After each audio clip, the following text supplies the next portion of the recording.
Das ist unser aller Wunsch und Gebet und sogar unser Glaube, Ni dass hitaji yetu sisi uns sote treu na ni erhalten ombi yetu wird. pia, na pia ni imani Wir yetu wissen, ya dass kwamba atabaki das kuwa Ende mwaminifu kwetu gekrönt siku wird zote, und nicht au der Anfang. atatuchunga kuwa uaminifu. Aber der sich treu Tunajua ya an kwamba ni mwisho uns ndio erwiesen utakaovikwa hat taji, am wala sio Anfang, mwanzo. der wird Na sich yeye treu aliyekuwa erweisen mwaminifu bis kwa zum ajili yetu Schluss. tangu mwanzo atabaki kuwa mwaminifu kwa Aber ajili yetu genauso mpaka gut mwisho. wissen wir, dass die Lakini Heilige tunajua Schrift pia vizuri ya kwamba von maandiko dem großen matakatifu Abfall spricht, yanazungumuza der am kuhusu Ende der Zeit sein wird, kukana imani itakayofanyika von der katika wakati wa Liebe, mwisho, die in vielen erkaltet. kuhusu upendo Und wir haben utakaopoa es katikati schon ya in watu diesem wengi. Wort gehört. Alles, was Gott Na gesagt tumekwisha hat, kusikia katika neno hili, das trifft ein. tumesikia ya kwamba yote ambayo Ob Mungu es ein aliyosema Fluch war, yatatimilika, ob ein Sieg, iwe laana, ob eine baraka, Verheißung, eine ahadi, Androhung, alles erfüllt sich. shambulizi, yote yatatimilika. Die Frage ist jetzt, was erfüllt sich an uns Swali sasa ni ya kuweza kujua Was ni kitu gani ambacho an kinachotimilika ndani yetu, und an ni mir? kitu gani ambacho kinachotimilika Wo ndani yako na ndani Stehen yangu, wir geistlich? Das ist die große au Frage. tuko wapi kwa namna Und ya kiroho? Hiyo ndio swali kubwa. wir haben heute Abend so eine Na Stunde, jioni die hii selten ist, und ich werde tuna nicht wakati schimpfen, aber einiges au tuna muss wakati doch usiokuwa kama vile gesagt wakati werden. ingine. Sitaki kuweza kufanya kuonya, lakini Ich mambo habe fulani den yanapaswa Eindruck, kusemeka. dass wir aus der Ninawaza ya Vergangenheit kwamba nicht genug gelernt. hatukuweza kutosha Wir mafunzo haben nicht katika mambo begriffen, yaliyopita. was Kritik, Hatukuweza was kuelewa Beanstandungen, was alles kupinga inaweza an kuwa namna gani, Auswirkungen sein kann, wenn Dinge kuonya so au von einem zum kuonya, anderen kukosoa, gegeben werden. na hatukuweza Wir kuelewa können matokeo die ganze yale yanaweza kuwa nayo Atmosphäre, wakati mambo hayo yanapokuwa yakitoka kutoka kwa mtu mwingine ikiingia kwa wir mtu haben es mwingine, ja in den inaweza Jahren, kuhadibisha anga yote die nzima. hinter uns liegen, gemerkt, Tuliweza kuitambua katika oft, miaka ich iliyo habe nyuma es hier schon yetu, einmal erwähnt, nilishaka isema aber hapa, es war Kritik, lakini ob am kulikuwa Chor, kupinga, ob am Posaunenchor, iwe kuhusu kwaya, ob an kuhusu den wa kupiga Ältesten, vinanda, ob an Chorleitern, kuhusu am wazee, Singen, am Spielen, an waongozi allem, wa nyimbo, kuhusu nyimbo, kuhusu muziki, bis ndani ya eines yote, Tages mpaka dann siku tatsächlich das Fass voll war ambamo und überlief. kikombe kilikuwa kimejaa na kikaanza Und kumwagika. ich meine, Na dass ninawaza wir die Endphase ya kwamba betreten haben tumeingia katika hatua ya und mwisho, dass wir aus allem, na kwamba was tunapashwa zum kutosha Schaffen mafunzo ist oder war, lernen sollten katika yote ambayo um zu yaliyofika wissen, au yale was yote iliyoweza zum kuleta Segen mashida, gereicht. ili tuweze kujua ni kitu gani kinaweza kuwa kama vile Jeder baraka. hat das Recht, seine Meinung Kila frei zu mtu ana äußern. haki ya kuweza Das kutamka soll maoni so yake, bleiben. na hiyo inapaswa kuwa Die hivyo. Frage ist nur, ob wir Sasa swali ya kuweza abwägen kujua können, kama tunaweza was kupima unsere Worte bei matokeo anderen ya maneno yetu juu ya watu ausrichten, wengine, welch eine Nachwirkung sie haben. na Jedes Wort, jeder Satz, matokeo yake der inaweza kuwa gesprochen ni ya namna wird, gani. ist Kila ja wie neno eine au Saat kila matamshi inayotamkwa iko kama vile und mbegu die geht auf. Die verhallt nicht na im inaota, Raum, sondern bleibt in den Herzen haisikilikane tu ndani ya und chumba, wird dadurch lakini bewegt. inabaki ndani ya moyo, Wir hatten ja gestern Abend eine na kleine hapo sasa inaanza kurudiliwa na Unterredung über kuwaziwa. Singen und Jana Spielen jioni tuliweza kuwa na mabishano kidogo und soweit kuhusu ich nyimbo sehen na konnte, muziki, ist mit na Gottes kulingana yale Hilfe niliyoona geklärt kwa msaada wa worden, Mungu, dass jeder iliweza seinen kuonyeshwa Platz waziwazi ya einnimmt kwamba kila mtu aweze und kukamata nafasi jeder, yake, na jeder kila mtu aweze so kukubali auf und mwengine annimmt, kama wie vile er gerade alivyo. ist. Wir können uns nicht anders machen. Hatuwezi Ich habe kujibadilisha sisi manchmal wenyewe. Bemerkungen selber gehört, mimi mwenyewe niweza kusikia mara nyingi kuonywa na sikuweza kuikamata kwa makini. Nikasema ni kweli akose, hii ni maoni yake, na hapo nikapita juu ya mambo hayo. Niliamua ili nisiweze tena kusahau yale ambayo inayofika kwenye masikio yangu.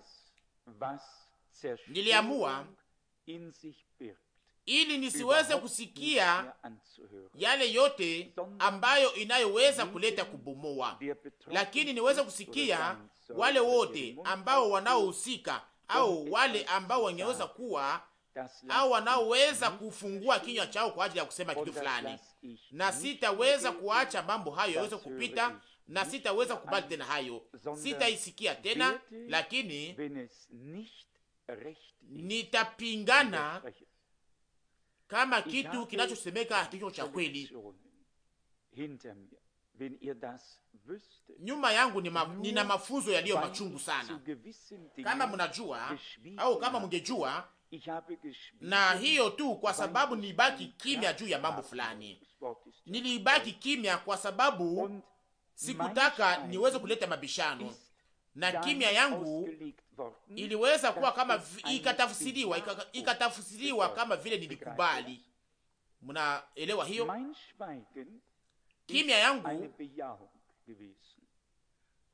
ilikuwa kama vile nilikubali,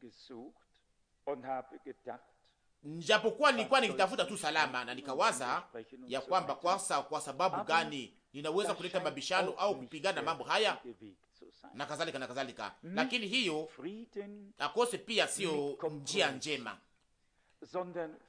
na sio salama pamoja na mapatano, lakini salama pamoja na Mungu, salama ndani ya kweli, salama wa moja kwa wengine, na sio salama kwa mapatano ya ujanja. Hiyo ni salama ya uongo au salama ya nje tu, na salama hiyo ndiyo ulimwengu utakaotangaza wakati watakaposema sawa sawa wa Tesalonika wa kwanza sura 5 ya kwamba sasa ni salama, sasa hakuna tena shida, na hapo sasa uchungu itawaangukia. Salama ambayo sio ingia katika Mungu na ambayo haikuweza kuwekwa katika nafsi yetu kupitia Mungu, hiyo ni salama tu ya uongo, na hiyo salama haitavumilia wakati majaribu inapokuja.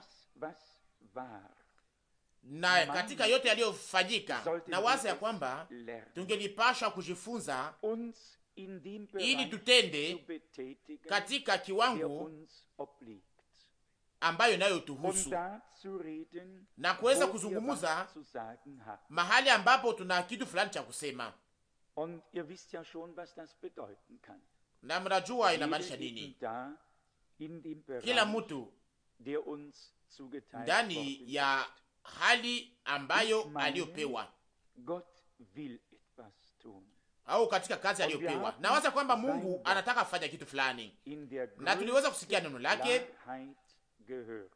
kwa nuru kubwa, kama vile watu waliisikia tangu Adamu.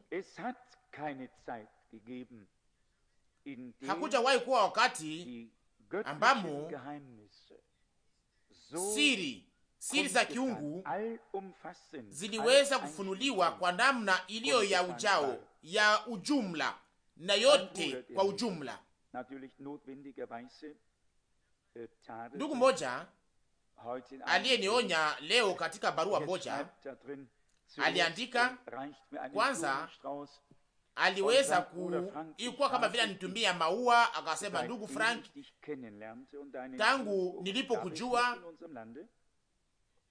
na nilipotazama huduma yako, nilikuheshimia sana kuliko hata wa mitume. Yesi wa nchi yetu. Ni kweli, hiyo inanichekesha kidogo, lakini hiyo haina maana. Na kisha ndiyo kwanza alikuwa kama vile ananitumia maua, na hapo hama kubwa ikakuja, lakini ilikuwa katika hali fulani ya salama. Alisikia tu na alikuwa ameshawishiwa. Mimi sitetei kitu fulani, ninatetea kitu moja, ni kwamba niweze kuwa nimetangaza kweli za kiungu, neno la Mungu katika uhakika na katika ukweli na katika ukweli wa ujumla au wa kimsingi, niwe na heshima au matamshi fulani au jina fulani au kitu kingine chote, hiyo haina hata maana fulani kwa ajili yangu. Katika barua ya kwanza kwa kanisa inaandikwa, ulipima kwa wale ulipima wale waliokuwa wakishiita kwamba wao ni wa mitume na ulitambua kwamba ni waongo.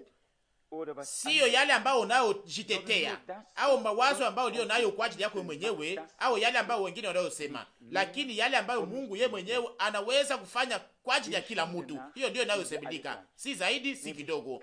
Sisi sote tuko sawa sawa, ni kusema tuko wana wa Mungu, na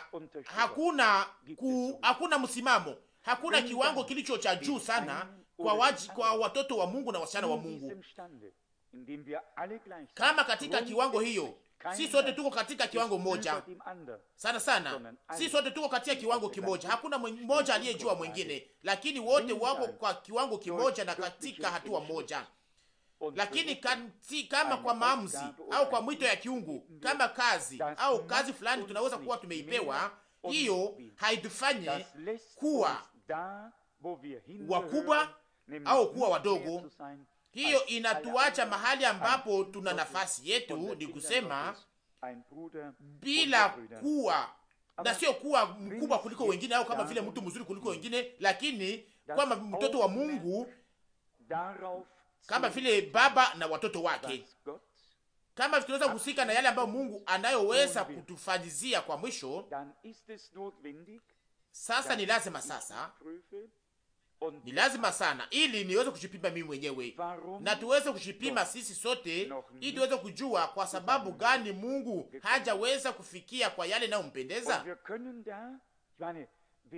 Na tunaweza kusema au nataka kusema ya kwamba mtu ambaye anayewaza ya kwamba Mungu ashakafika kwa yale inayompendeza katikati yetu na ndani ya maisha yetu, mtu yule hajaweza kuona kwa macho yake ya kiungu na hajaweza kuelewa kwa kiungu. Tunatambua na hiyo tukiwa na shukurani kubwa ya kwamba Mungu alituzungumzia.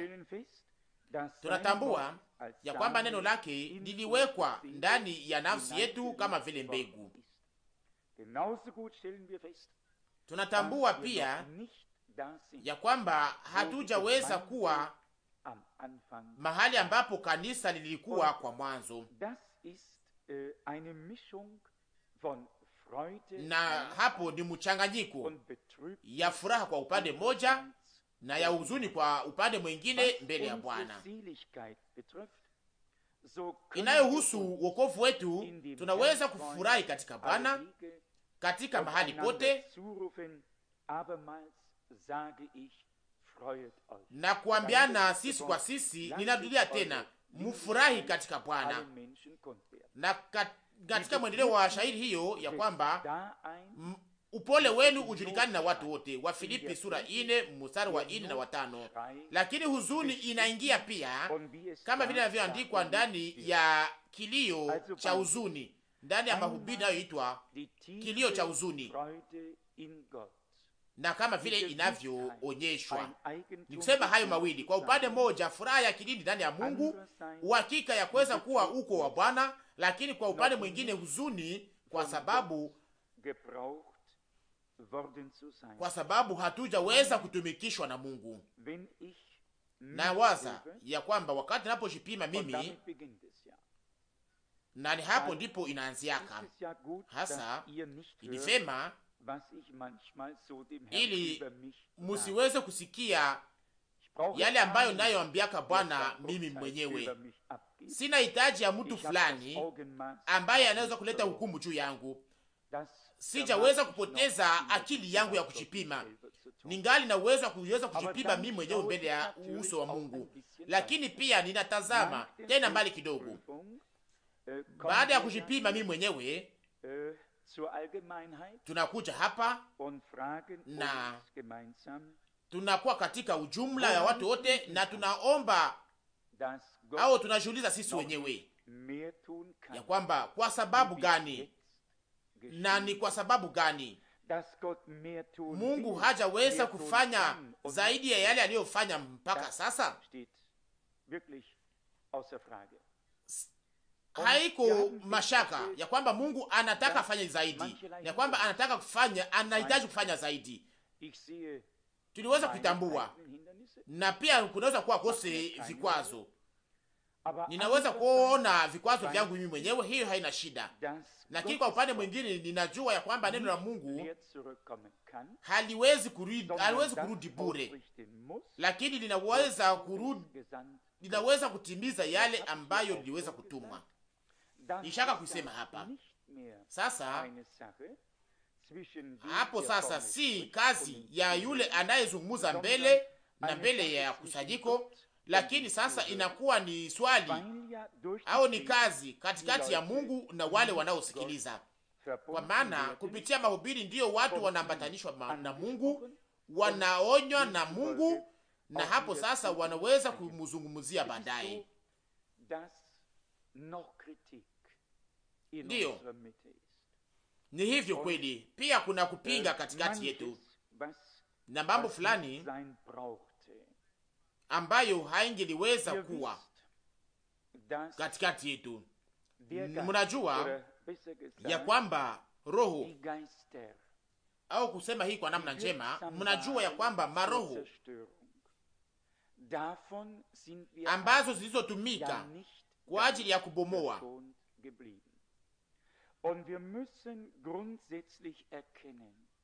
hatukuweza kuepushwa nayo. Si sote tunapaswa kutambua, si sote, ya kwamba Mungu anajenga katika kila mahubiri, katika kila mazungumzo, kupitia kila neno. Mungu ana nia moja. Bwana aliweza kuyasema katika maneno mamoja au katika shahiri moja ya kwamba nilikuja ili niwapatie uzima kwa wingi. Shetani alikuja ili auwe, ili abomowe, ili aharibishe, apasue na kuangamiza, sawa sawa na Yohana 10. Tunapaswa kuweka mwisho juu ya mambo haya yote, na hiyo haiko kwa ajili ya wengine, lakini kwa ajili yetu sisi wenyewe. Tunapaswa sisi sote kujianzia yako sisi wenyewe, na inawezekana ya kwamba kama vile nilisikia jana kutoka kinywa cha ndugu yetu kijana Julord, alisema ya kwamba hiyo namna ya kuweza kuwaza ya kwamba watu fulani hawafuate, ya kwamba wanajisikia kwamba wamefungwa na hawezi tena kucheza kwa namna njema kama vile hivyo katika moyo wake. Na hapo sasa najiuliza swali ya kujua kama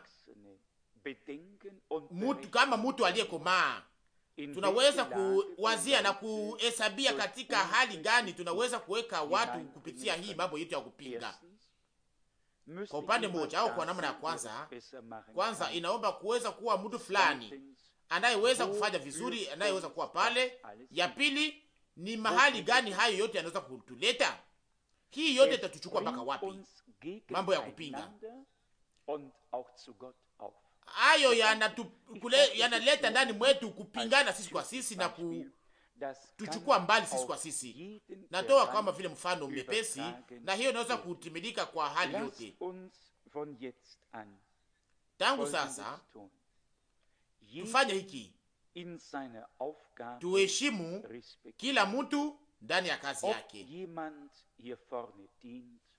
iwe mtu ambaye anayetumika hapa mbele, iwe mtu fulani ambaye anayeongoza kwaya, iwe mtu fulani anayeimba au mtu mwingine anayocheza, iwe kitu chochote, tuweze kuweka kwa nafasi ya kwanza iliyo njema, kuweza kuonyesha yale ambayo inayoweza kujenga na inayoweza kuwa ya mzuri, ya kupendeza. Na mutaweza kuona yale ambayo itakayofanyika. Tutatambua ya kwamba nyuma ya yale yote ambayo tunayoweza kuhesabia kama vile kupinga, au tunaweza kusema kwa namna iliyo wazi, tunaweza kusema kwamba ni kubomoa. Na hapo nawazia kuhusu ndugu Branham aliyekuwa akizungumza kansa, alizungumza kuhusu kansa ya kwamba ni kitu fulani ambayo kilio ndani, uzima ndani yake, na si uzima wenu au uzima wangu au uzima wa mwanadamu, lakini ni uzima ya kigeni, na uzima hiyo iko pale na inasambazwa. Na anasema ya kwamba waganga walipata jina juu ya hiyo, wakasema hiyo ugonjwa ni kansa, na akasema kwamba hiyo maneno kuita kwamba ni kansa haiko kitu kizuri kwa kuita kwa namna hiyo, lakini unaweza kusema kwamba ni pepo. Tazama sasa, hiyo ndio jibu. Tunapaswa kupata neno njema. Swali ni ya kuweza kujua ni uzima gani ambao ndio katika mambo hayo ambayo tunayotengeneza kwa namna njema na ambayo tunayozungumza kwa namna njema. Ndio, ni uzima gani ambao ulio katika mambo hayo? Na kama vile kansa inavyokula uzima ya mtu ambaye amekamatwa na hiyo kansa, siku moja uzima wa mtu ule au mtu yule unaweza kuwa matokeo na mashida fulani juu ya hiyo pepo. Inaanza kama vile ni chembe ambayo isiyoonekana. Mtu wa urefu wa mita 2 aliye na uwezo wa kuweza kuongoa miti, ambaye anaye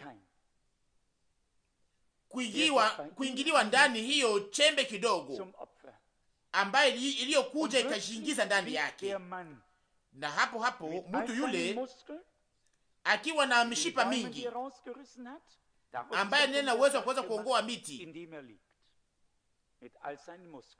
ambaye iliweza hata kusaidia kuweza kutengeneza hata sanduku ambayo nani lala ndani sasa kwa wakati ule, akiwa na mishipa yake mingi.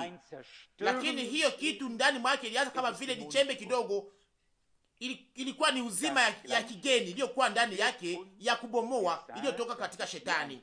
Na hiyo kitu moja tunaiambiwa ya kwamba hiyo inasambazwa kama vile kansa. Na pia hiyo mambo yote inakuwa kama vile kwa pale, hiyo sumu iliko ndani. Tushaka kuzungumza hapa wakati uliopita. Mimi ni wa mwisho kuweza kupinga. Mnanijua tangu zamani. Ninakujaka hapa kuweza kusema hii kwa sababu ninahitaji kuyasema, au ninakuja hapa mbele ili niweze kuwa hapa na kazi ya Mungu inashika kwenye moyo, na kwamba ninataka niweze kuona Mungu aweze kufikia kwa yale inayompendeza. Mtu ambaye anayewaza ya kwamba ninapendaka kupinga anajidanganya yeye mwenyewe jioni hii. Acha kujidanganya jioni hii. Ninajua kupinga inaweza kumba nini,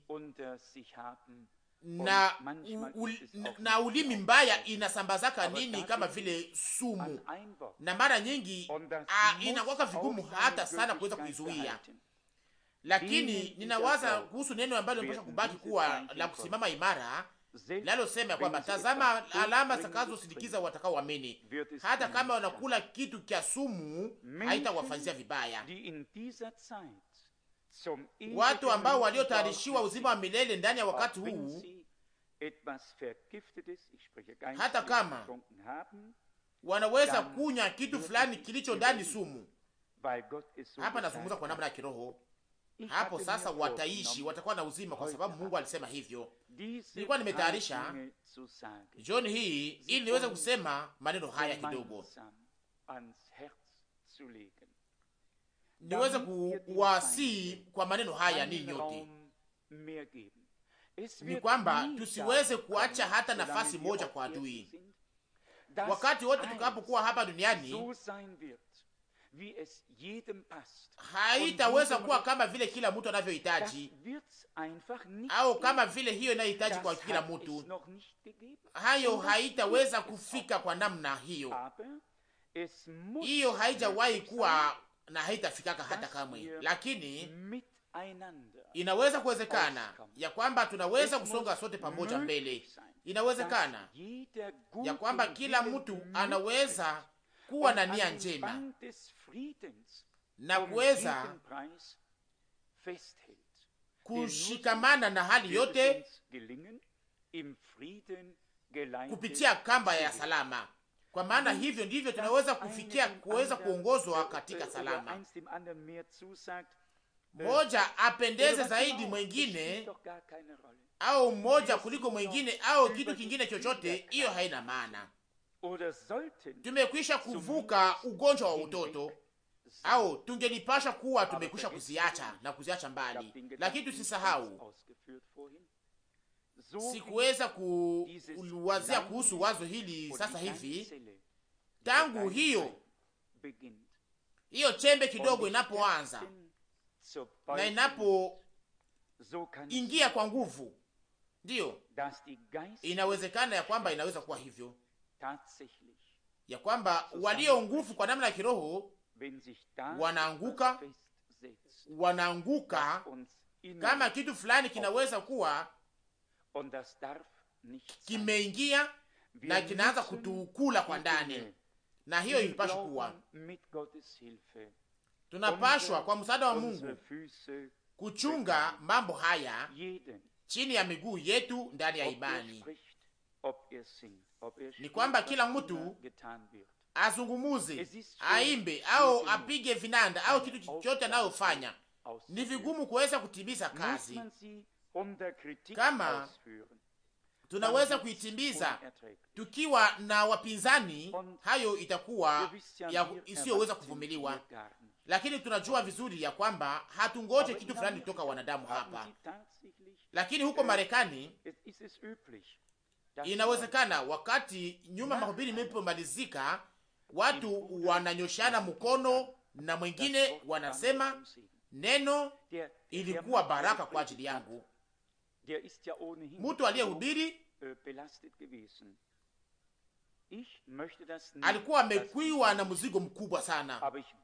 Ndiyo, sikutaka hiyo iweze kufanyika kwa ajili yangu, lakini ningehitaji ili wandugu wanaotumika hapa katika mahali hapa, kama nao wanaweza kusikia kila wakati mtu akiwaambia kwa moyo wa ulio wazi na sio neno, kwa moyo ulio wazi ya kwamba neno uliohubiri ilikuwa ni baraka na niweza kunisaidia kuweza kulijua. Na hapo sasa hiyo itaweza kuwapatia bidii mpya. Msijidanganye. Ni vyepesi kuonekana katika viti, ni vyepesi kukaa katika viti kuliko kuweza kuja hapa mbele. Mniamini, nasi sote tungehitaji uweze kuwa tukikaa katika viti.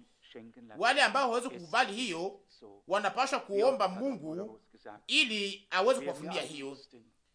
Na hivyo kweli, mara ngapi ndugu Rusi alikuwa akisema ya kwamba alikuwa akihitaji ili asiweze kuweza kuja tena mbele ya kusanyiko. Muulize ndugu Schmidt, muulize wa ndugu wote, nani anayeharakisha kuweza kuja mbele? Nani anahitaji kuja mbele? Ndiyo, tungelihitaji sisi sote tuweze kubaki tukikaa. Na hivyo sasa, tangu sasa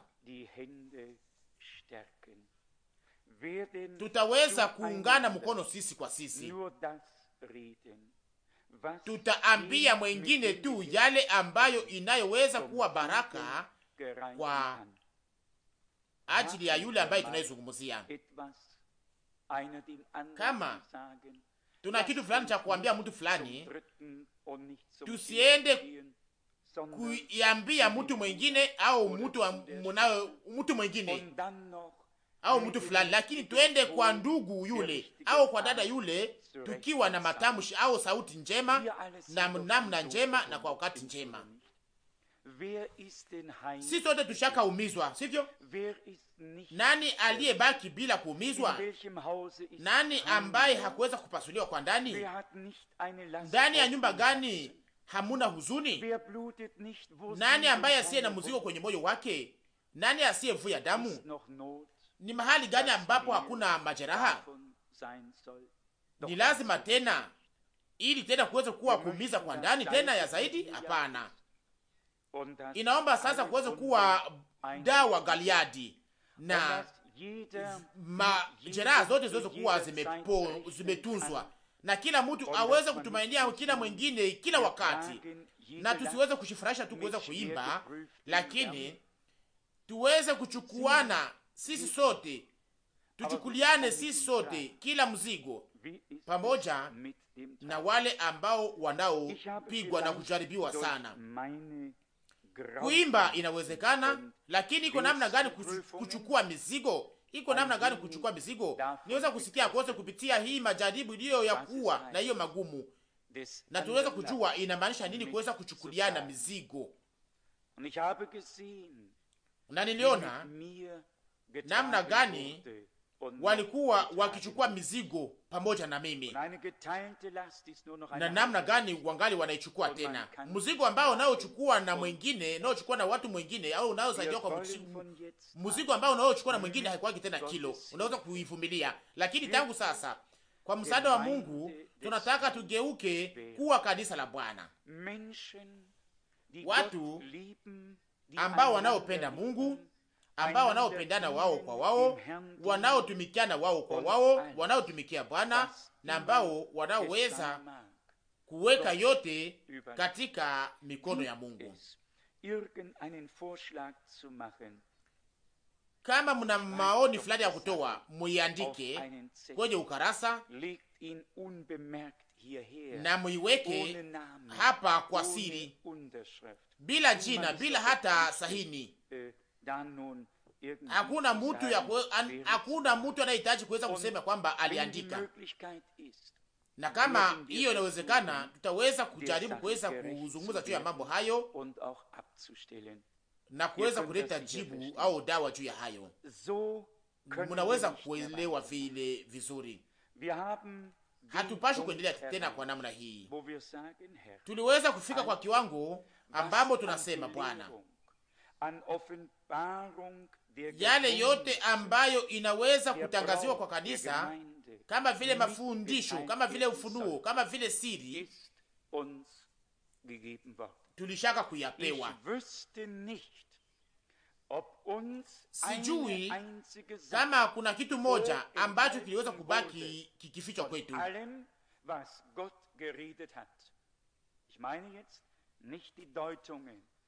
Katikati ya yale ambayo Mungu aliyosema. Hapa sizungumza kuhusu matafsiri na yale inayosemeka na wengine tangu mwanzo wa ndugu, tangu kwenda kwa ndugu Branham. Lakini hapa nazungumza kuhusu neno lilofunuliwa na Mungu kupitia kinywa kilichotumwa cha mtumishi wake nabii aliyeweza kupewa neno hilo. Na swali moja ambayo ninalo kwa maneno haya katika unyenyekevu wote ni hii: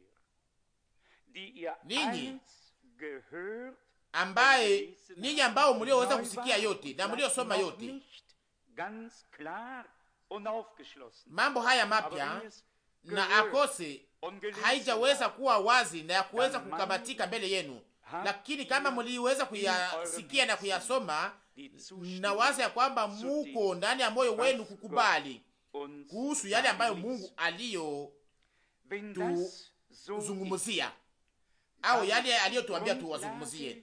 Na kama ni hivyo, sasa ni kusema msingi umekwisha kuwekwa ili Mungu sasa aweze kujifunua,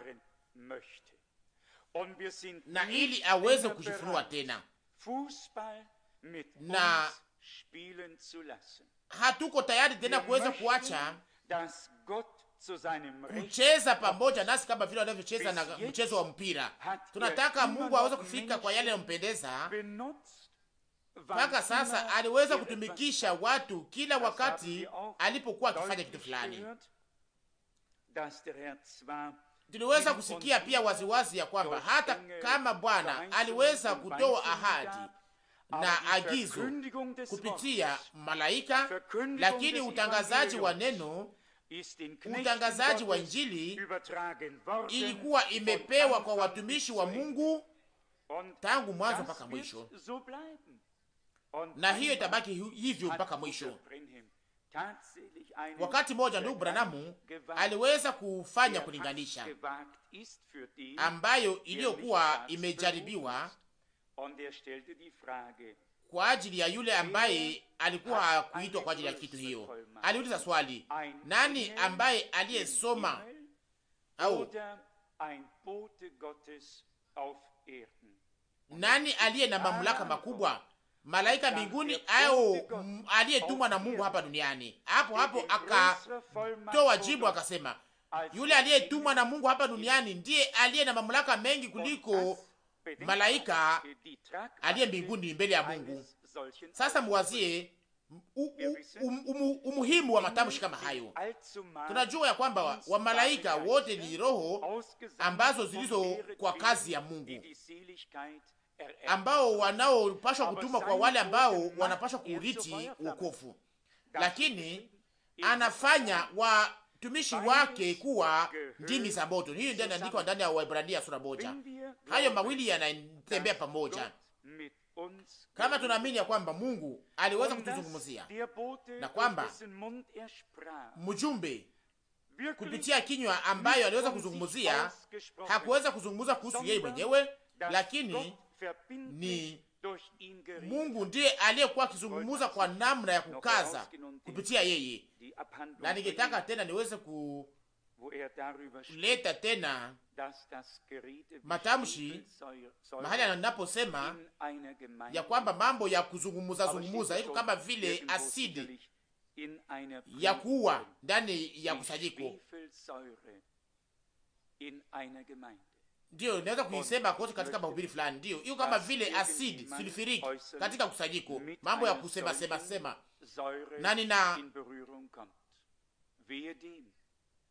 na sihitaji ili mtu fulani aweze kuwa anakuwa na uhusiano na masidi kama hiyo. Ole kwa mtu anayeweza kuingizwa asidi kama hiyo mbele ya macho yake, kwa maana atapoteza kuona. Mara ngapi tuliweza kupoteza uwazi wetu au uhuru wetu kwa sababu mambo kama hayo yaweza kutushambulia, mambo ambayo tuliyomeza, mambo ambayo tuliweza kuacha itushawishi, na hapo sasa uhuru wetu au kuona kwetu iliyo wazi, kuona kwetu kwa namna iliyo njema tukakuwa tumeinyanganywa. Wapendwa wangu, Mungu anataka ili tuweze kuwa na kuona iliyo wazi katika mambo yote. Amina. Anataka ajifunue, mniamini. Alitoa neno lake na tutaweza kurudia juu ya hayo kwa muda kidogo, na tutaweza kusoma yale ambayo imekwisha kusomewa. Mungu alitoa ahadi, naye anapasha kuzitimiza. Aliamua kuweza kuheshimu neno lake. Wakati tunapotumikisha neno, anapashwa, na sio kwamba tunataka tuweze kushurutisha hiyo neno kwamba anapashwa kwa Mungu, kwamba Mungu tunamshurutisha hiyo neno anapashwa. Hapana, lakini Mungu hangeliweza kuapa kwa mtu mwingine, aliapa kwa yeye mwenyewe. Alitoa kiapo na akaamua kuweza kutimiza neno lake na kulitimiza. Naye Mungu ni mwema kama vile neno lake, na neno lake liko njema kama vile yeye, na haiwezi kuwa tofauti na hiyo. Wakati wote tunapoweza kutumainia Mungu, na hivyo pia tunaweza kutumainia neno lake. Na kama ni hivyo, sasa kikwazo iko wapi? Petro alielewa wakati Bwana alipokuwa amemuonya na alipomuuliza, ni wewe Bwana, sasa zungumuza na uache nije kwako. Kama tunajua ya kwamba ni Bwana ndiye aliyetuzungumzia, aliyetuita kwake, sasa nasi tunaweza kutembea juu ya zoruba ya bahari, hata kama maji ambayo inayotuzunguka au inayotufunika, tunaweza kwenda mpaka kwa Bwana. Mungu anataka ili tuweze kukamata msimamo ndani ya imani yetu. Kila mtu anaweza kuwa katika kutokuamini. Hiyo si vyepesi au si vigumu, samahani. Tulitayarishwa tuweze kupigania imani tuliyopewa mara moja tu kwa watakatifu, lakini pia tuweze kuwa macho ili ahadi ambazo zinapaswa kuwa uhakika na ukweli kupitia imani ziweze kutimilika pia. Na kwa hiyo Mungu anapashwa kutupatia neema yake, naye atafanya hivyo, lakini inaomba ili tuweze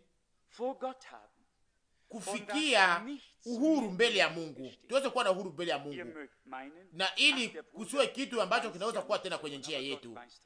Mnaweza kuwaza, ndugu huyu hajui kitu fulani juu ya mambo haya yote. Ndiyo, Mungu ndiye anajua yote, na Roho wa Mungu anahuzunishwa. Ndiyo, ni kweli, kutakuwa watu ambao tunataka tuweze kuwa na salama pamoja nao, na ijapokuwa wao hawataki kuwa salama pamoja na sisi, na itakuwa hivyo tangu mwanzo, na ilikuwa hivyo tangu wakati wa Yesu. Yesu alikuwa na kupingana na wale ambao waliokuwa wakipingana na yeye. Ndiyo, ilikuwa hivyo, nasi hatuwezi kuyazuia au kuitoa ndani ya ulimwengu, kwa maana mambo hayo mawili yanapashwa kuwa pamoja, na hivyo ndivyo tunapashwa kupita na kuvuka majaribu yetu ya imani.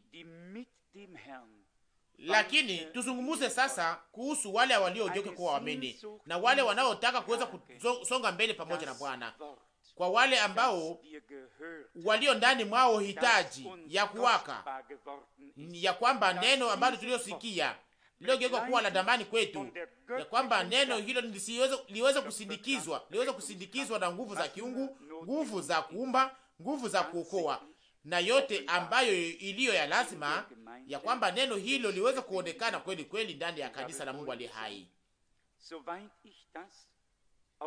Nilisema sasa hivi ya kwamba wakati wote ninapoweza kuyahukumu, tuliweza kusikia neno la Mungu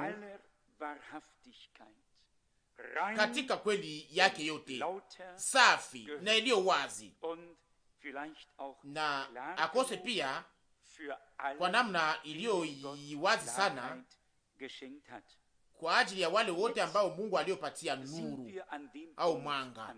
Sasa tumefika kwa kiwango ambayo Mungu hataki tu kuweza kutumikisha neno hili la nguvu ili tuweze kuleta mabishano juu yake au kuweza kuyazungumzia, lakini pia ili neno hilo liweze kutimiza kitu fulani. Kila neno la Mungu linapashwa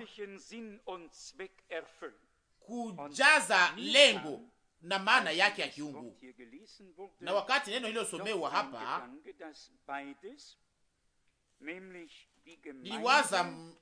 nilikuwa na mawazo mawili, ya kwamba mambo mawili, kanisa na pia Israeli wangepashwa kutembea pamoja. Inasemeka hapa tangu kwa mstari wa 11 ndani ya Zekaria sura 8. Zekaria 8 mstari wa 11. Zekaria 8 mstari wa 11. Lakini sasa sitakuwa kwa baki la watu hawa kama katika siku za zamani, Bwana wa majeshi anasema. Mstari wa 12. Kwani mbegu za salama zitakuwa. Amina.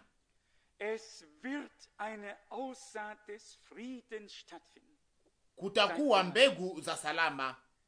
Tuwe wazi, mtu ambaye anayisikia vizuri ndani ya mabishano au ndani ya uadui, wakati anapokuwa ameleta uadui au magawanyiko, mtu yule anabaki kuwa kimya. Kama anabaki kimya, ni kusema kuna kitu ambacho hakitembee vizuri katika mtu yule. Hiyo ndio tabia ya mtu. Mtafute salama na mfuate salama hiyo. Na mtu aliyepata salama pamoja na Mungu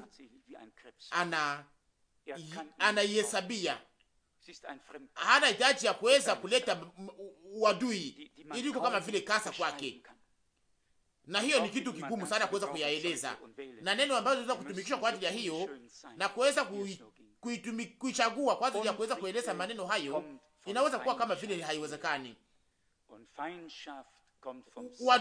Uadui inatoka kwa upinzani, na upinzani unatoka kwa shetani, na shetani ni adui yetu na ni adui wa nafsi yetu. Na Yesu yeye alileta salama kwa wale walio mbali na wale ambao waliokuwa mbali.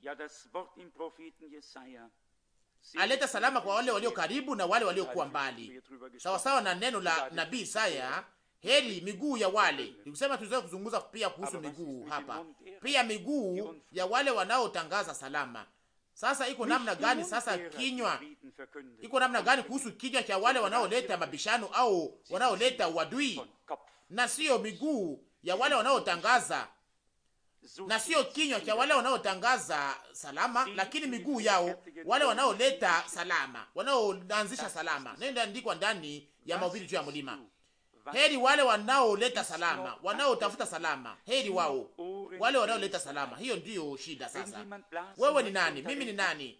Kungali tena mazungumzo, kungali watu ambao walio pale iliweza kusema sema katika masikio. Kama mtu fulani anataka kunongonea mwingine ndani ya masikio, anayetaka kusema kitu fulani, awe inabidi na tuko na uwezo kuweza kununua hata mabaragumu kwa ili aweze kuzungumza. Hiyo haiwezi kuweza kumkosea, lakini kama hivyo iweze kufanyika kwa namna njema. Kama ningeweza kujiruhusu John hii kuweza kusema hapa kwa sauti iliyo ya makali sana, au kuweza kusema kwa namna iliyo makali, ni kwamba niweze kuwaonyesha yale ninayowaza, kwa sababu ninajua waziwazi ya kwamba hizo ni mapepo zinazotumika katikati ya waamini, na nakubalisha kwamba Mungu iko napigania taifa lake, na kwamba mwana wa Mungu iko wadamani sana ili aweze kuwa kwa kazi ya shetani, lakini tunapaswa kuwa kwa kazi ya Mungu, kwa maana tunapaswa kupata salama pamoja na Mungu, na tulipata salama pamoja na Mungu kupitia Bwana wetu Yesu Kristo. Na hapa kuhusu Israeli, na hapa nasema kwamba siwezi kuwa tena kabaki na taifa hili kama vile ilivyokuwa katika wakati ule. Ni kusema siwezi tena kuwageuzia mgongo, sitaweza kuleta mashida juu yao, lakini nataka kugeukia, nataka niweze kujibu maombi yao. Ndio tunapashwa kuwa na alama ya kwamba Mungu anajibu maombi yetu, sivyo?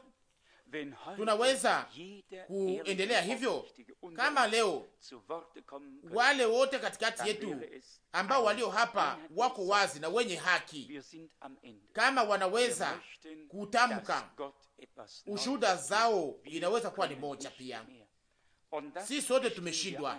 Tunataka Mungu aweze kufanya kitu fulani kipya. Hatuwezi tena, na tunaikubali, na sio kwa midomo tu, lakini pia kwa moyo wetu. Lakini hiyo yanapaswa kufanyika tukiwa pamoja, na sio kwa kupigana makonongo, na sio yale na istahili, lakini yale yanapaswa kufanyika mkono kwa mkono pamoja na Yesu, mkono kwa mkono, sisi kwa sisi. Adui atajaribu kuweza kutupa mishale, tunaweza kubali mishale hiyo, tunapaswa kuingoja kweli. Msiwaze kwamba ataweza kulala katika miaka hii au katika siku hizi. Hapana, lakini ataweza kufanya masaa za kuongezea. Lakini Mungu aliahidi na kutakuwa kupanda ya salama. Amina, kupanda ya salama, kupanda mbegu ya salama. Katika wakati ule nilikuwa nimekubalishwa ya kwamba nyuma ya wakati ule wa upinzani niweza kutumisha akose matamshi ya kwamba ilikuwa kama vile ya ujumla. Nilikuwa nikikubalishwa kwamba kutakuwa akose upatanisho ya ujumla, upatanisho pamoja na msalama, mahali ambapo kibaya haitaweza kuhesabiliwa, wakati ambamo kila mtu ataweza kujiacha ye mwenyewe na kuweza kuacha kusamehe, naweza kusamehe kitu fulani kama kuna kitu cha kusamehe, na mtu anaweza kusema nisamehe ndugu Frank, na mtu mwingine anaweza kusema, na mwingine akasema sijui kama nilikuwa nishafanya kitu kibaya juu ya mtu yule.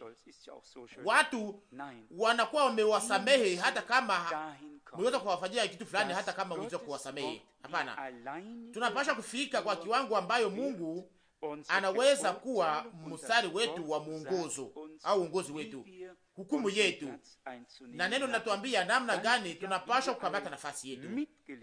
Na kama vile tulivyosoma sisi sote, imeandikwa kwenye mstari wa 13 ndani ya Zekaria sura 8. Zekaria sura 8 mstari wa 13, na itakuwa kama mlivyokuwa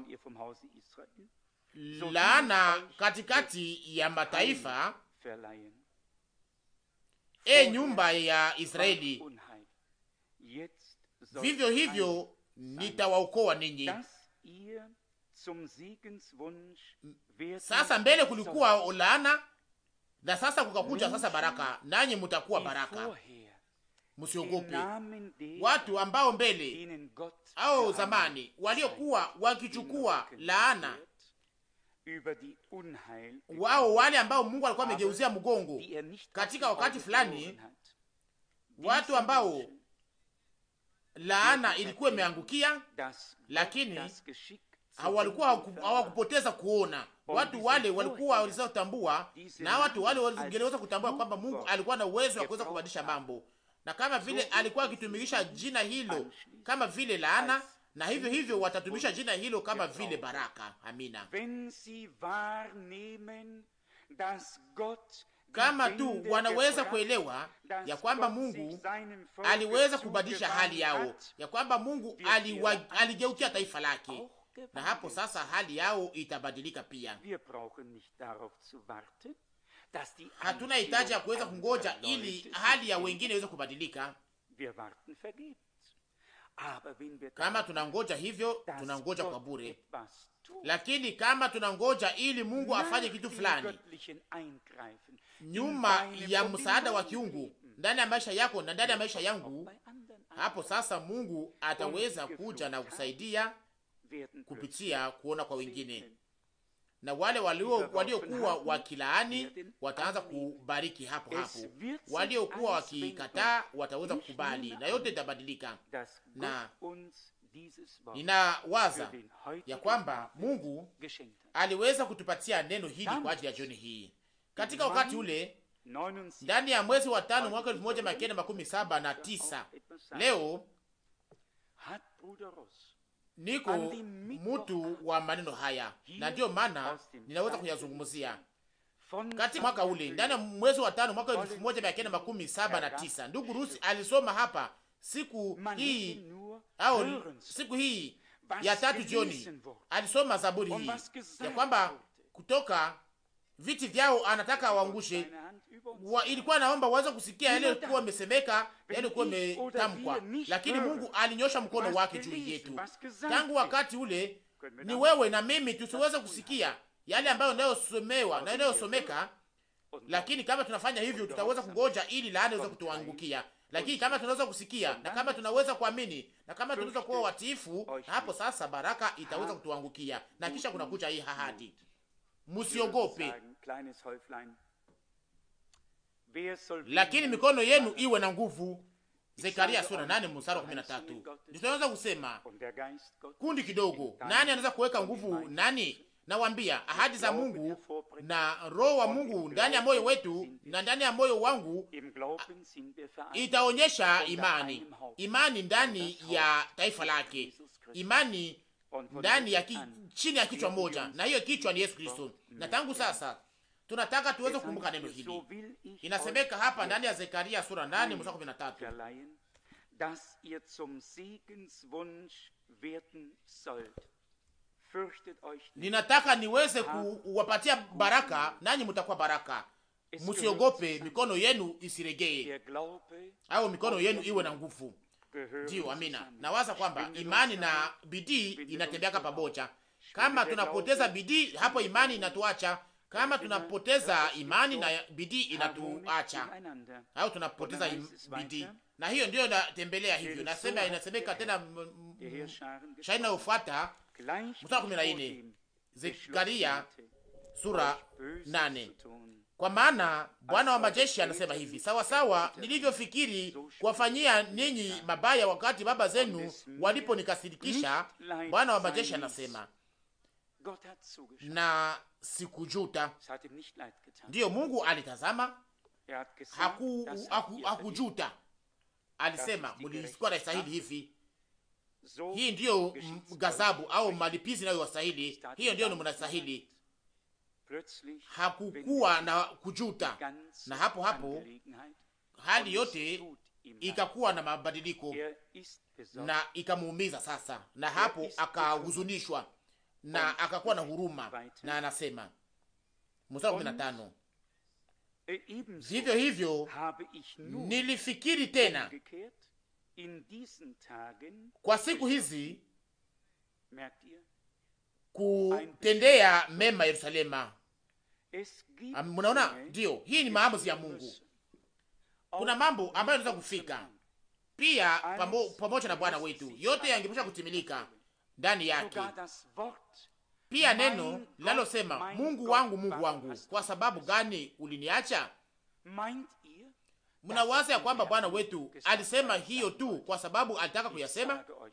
Ninawambia, toka kilindi cha nafsi yake alilia maneno haya, akasema, Mungu wangu, Mungu wangu, kwa sababu gani umeniacha? Lakini ilikuwa imeandikwa, kwa muda kidogo nilimshusha chini sana kuliko wa malaika, kwa sababu ya mateso ya kifo chake, lakini baadaye tena nikamweka juu na nikamuvika taji, na kadhalika na kadhalika. Mnaweza kusoma neno hilo ndani ya barua kwa Filipi. Maandiko yote yangepasha kutimilika ndani yake. Katika wakati ule alisema, kama hiyo ikikupendeza, kikombe hii kinipitie. Lakini kasirani ya Mungu ilikuwa imemwangukia kwa ajili ya mema ya taifa lake, naye alichukua yote yanayoweza kutufikia. Niweza kusema mara nyingi ya kwamba Bwana, siwezi akose kutambua upendo wako katika mambo haya yote.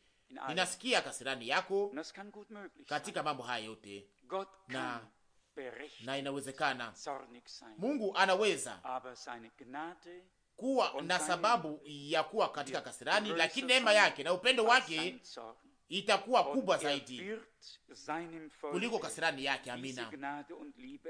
Naye atatupatia neema hiyo na upendo huo kwa taifa lake, kama vile inavyosemeka hapa kwenye mstari wa 15 Zekaria sura 8. Vivyo hivyo nilifikiri tena kwa siku hizi kutendea mema Yerusalema na nyumba ya Yudea, musiogope.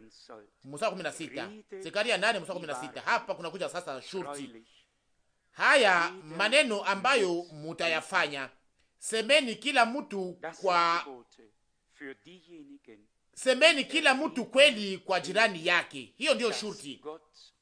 Shurti kwa wale wote ambao watakaoweza kuishi namna gani Mungu ataweza kubadilisha hali, namna gani Mungu ataweza kutoa laana na kuweza kuleta ukovu, ndiyo aweze kuleta salama, aweze kuleta mabadiliko kwa wale anayoweza kufikia. Mstari wa 16 Zekaria sura 8. Haya maneno ambayo mutayafanya, semeni kila mtu kweli kwa jirani yake, hukumuni hukumu ya kweli na ya salama malangoni mwenu. Unaweza kuhukumu kwa namna, unaweza kuleta mabishano au kuliweza kuleta ugomvi kupitia madirisha na milango, na kisha unaweza kuhukumu kwa namna ambayo salama ya Mungu inayovuka akili yote ya mwanadamu inaweza kujaa mioyo yetu na mawazo yetu. Yote inalingana na hali yetu ya moyo au namna tulivyo katika moyo, na sio yale tunayowaza kuwa. Ndiyo, mara nyingi mnajua neno hili haiko nzuri na singeliweza kuitumikisha kose hapa, lakini kuna watu ambao mara nyingi wako kama vile kitu fulani kilicho mbaya, na kwa namna ya kiroho sio kitu kizuri, na sio yale ambayo tunayowaza kuwa nayo, lakini yale ambayo tulio nayo kweli kweli. Hiyo ndiyo inapaswa kuwa swali, hiyo ndiyo inayopaswa husika. Na naamini ya kwamba Mungu aliweza kutupatia na kutuahidi kwa mingi, ili tusiweze kuwa kama tunaweza kujipatia kitu fulani sisi wenyewe, lakini tuweze kuwa tumeishika. Ningetaka niweze kuwa sehemu ya wale ambao wakati kitu fulani kinaweza kuhukumiwa, kama vile ninavyoandikwa hapa kwenye mstari wa 16 ya kwamba hukumu ya salama ya kweli iweze kutawala, malangoni mwenu, na inasemeka museme kweli ninyi kwa ninyi. Hayo pia ni maneno ambayo yanayonigusa au yanayoniingia mara moja kwenye moyo, na ninawaza hapo ya kwamba Mungu anatuzungumzia kwa uhakika si sote jioni hii kupitia maneno haya, kama vile angetaka kutuambia ya kwamba musikie, tazama yale ambayo ninayotaka kuambia jioni hii. Ni hivyo sasa ninasikia iko kama vile Bwana alitaka atuambie tena jioni hii, kama mnataka kuweza kuona mabadiliko yenu ikiwa tofauti, au kama mnataka muweze kuona mambo ikibadilika, na kama mnataka ili watu wawatumikishe na sio kama vile laana wala baraka, na sio kuwatumisha kama vile laana lakini kama vile baraka, lakini muweze kusikia mabadiliko haya, muweze kusikia maneno haya, na sio kuweza kuomba mengi. Lakini iniseme hapa Zekaria 8:16, haya maneno ambayo mutayafanya, semeni kila mtu kweli kwa jirani yake. Hiyo ni kweli, hatuna kitu cha kuficha au hatuna kitu cha kujionya kama tunabaki kimya. Na inasemeka mbali kidogo kwenye mstari 16,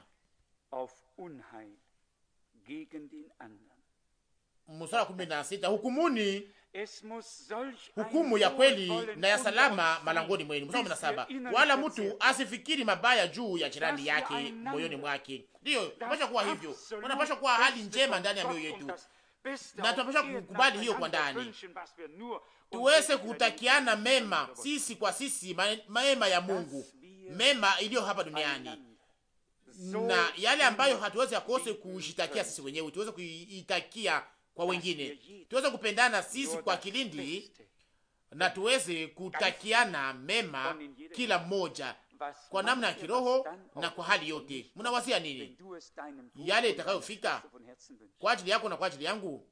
Kama mnaweza kuhitaji ninyi wenyewe kwa ndugu yenu na kwa dada yenu, na kama unaweza kufurahi pamoja nao, ndiyo sasa ni kitu gani kitaweza kufikia?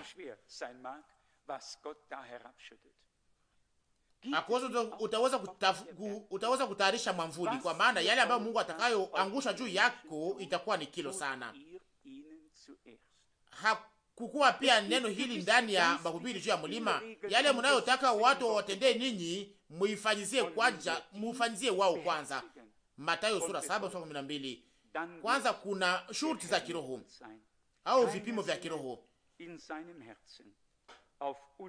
na amri ndani ya neno la Mungu, na kama tunazishika kwenye moyo na kuzitimiza, hapo sasa Bwana atakuwa pamoja nasi. Mstari 17, Zekaria sura 8.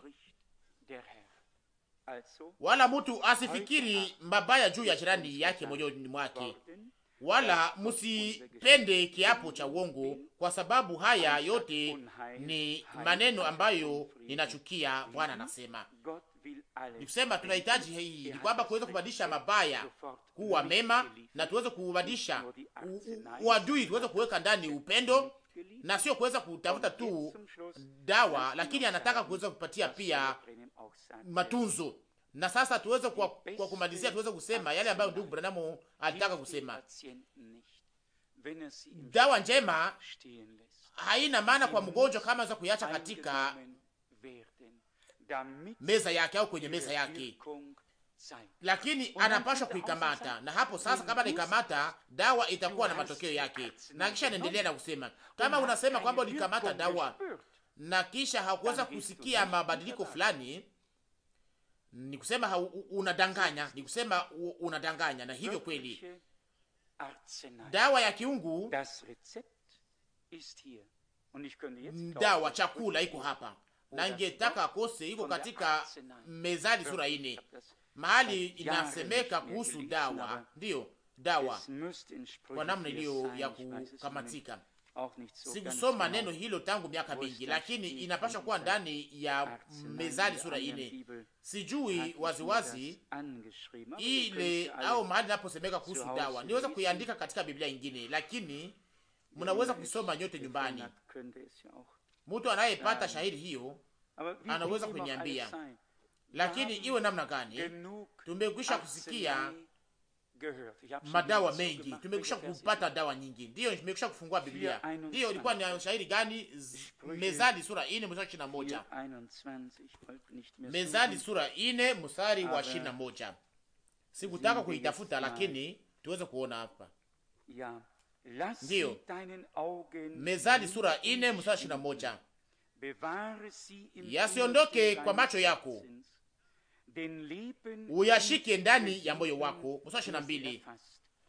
Maana ni uzima wao kwao, ni uzima kwao ambao wanayapata, na afya kwa mwili wao wote. Neno la Bwana, mafundisho ya Mungu wetu yanapasha kupenya ndani ya kilindi yetu, yanapasha kuwa mbele ya macho yetu, yanapasha kuchunga ndani ya mioyo yetu, kwa maana ni uzima kwa wale wanaoyapata na dawa kwao kwa mwili wao wote. Ona neno gani la ajabu! Tunataka nini zaidi kuliko uzima wa Mungu?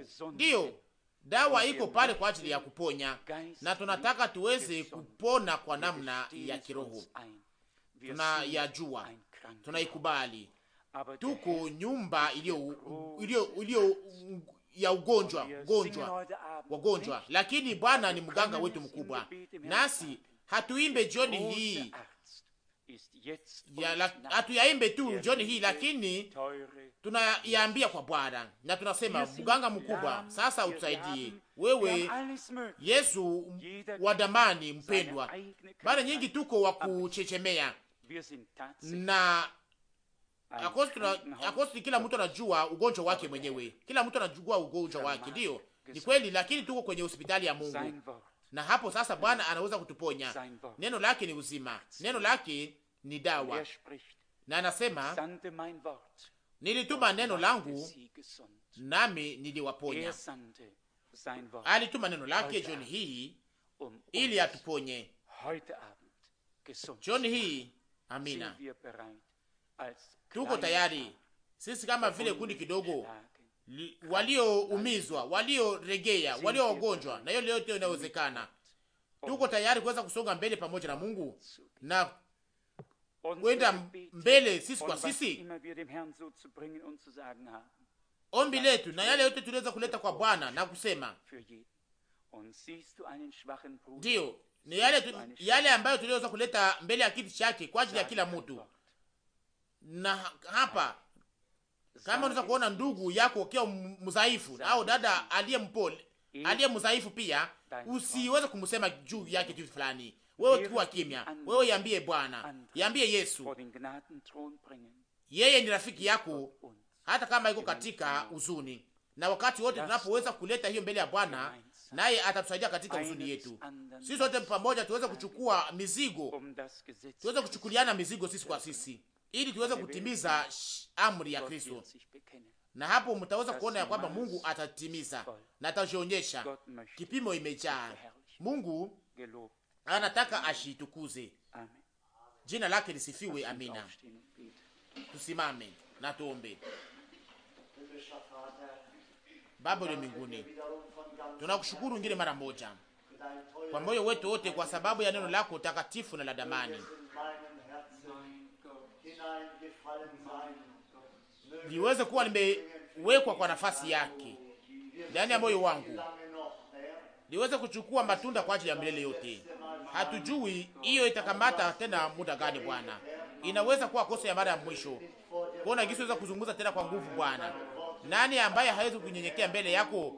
Nani ambaye hawezi kusikia maneno yako Bwana? Sisi ni wanani Bwana? Sisi tuko mavumbi na majifu Bwana. Wewe ni Mungu uliye hai, ulitukubali, uliyetupenda na ambaye anayetupenda tena leo Bwana. Tunakushukuru na tunasifu jina lako la utukufu. Tunakuabudu kutoka kilindi cha mioyo yetu. Acha neno lako liweze kupenya ndani yetu Bwana, ili kusiwe kitu kingine kinaweza kukabata nafasi ila peke yako. O Bwana, Hilo ndio ombi langu kwa ajili yetu ndani ya jina la Yesu. Amina, amina.